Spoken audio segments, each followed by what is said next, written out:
Hi, Muchismo Eugene. Welcome to another video from Exit Strategy. Please like, subscribe, share the video if you found it helpful. Give it a thumbs up. Pass it on if you believe someone else will benefit from it. I'd appreciate that. Let's go for a ride, guys. As you know, I've been trying to dig myself out of a hole with a couple of concrete jobs this year that I screwed up. One being that, the guys didn't show up, and another one, the pitch was off. So I want to say I'm learning, because I've dealt with concrete and worked for guys that do concrete for a lot of years here and there, apart from doing what I do. But I found that when you're doing something on your own, it is a lot different, because there is so many things that you have to be mindful of that you didn't have to be mindful of when you're working under somebody.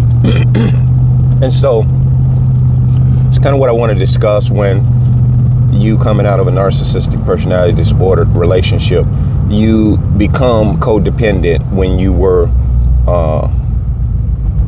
dependent on yourself before you met them. Much like me in my business of landscaping excavating, I depend on myself for the most part. I make most of the decisions. I know just how things are supposed to go. But with the concrete, getting into something new, as you do when you're getting back into the new you, which is actually the old you, you're having a transition back into someone that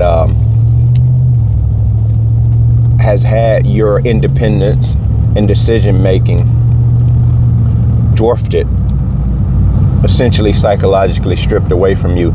These people have caused you to become reliant on them as opposed to being reliant on yourself. So now I'm being dependent on other people in the concrete business, namely workers. And when they don't show up, or a person doesn't show up for you, even in life, when a person doesn't show up for you, it can create havoc. It can throw you for a loop, especially if you don't have a backup plan. And who knew that you were going to be abused and needing a backup plan when you met the narcissist? You didn't know about a backup plan. You didn't even know a backup plan was necessary. But we're past that now, being awakened. We always must have a backup plan. And what that backup plan is you.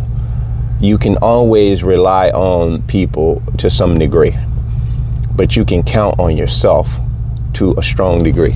You can count on yourself for the long haul. It's rare that you will let yourself down. And awakened empaths alike, you rarely let yourself down. And even when you fall short and you come up short on something that you plan to do, you don't beat yourself up about it.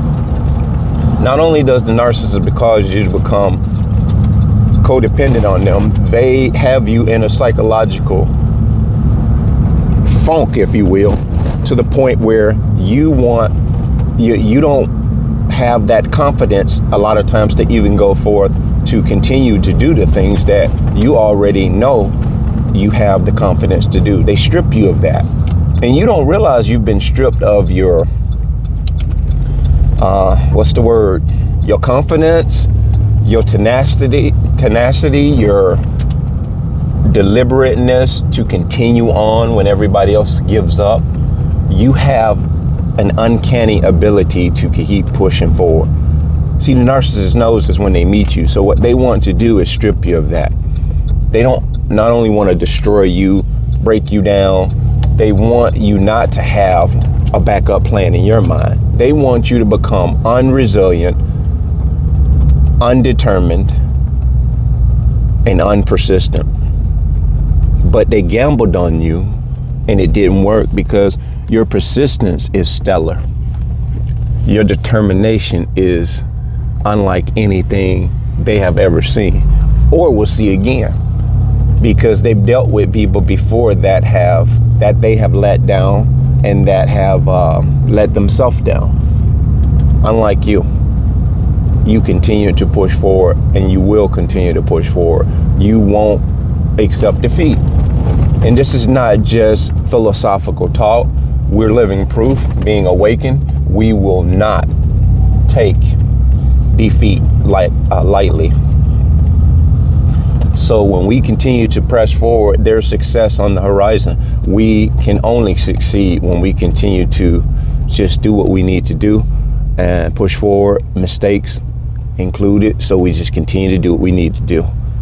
So this is a reminder, guys, when you meet people in your life and you become reliant on them, always have the backup plan, and let that backup plan be you.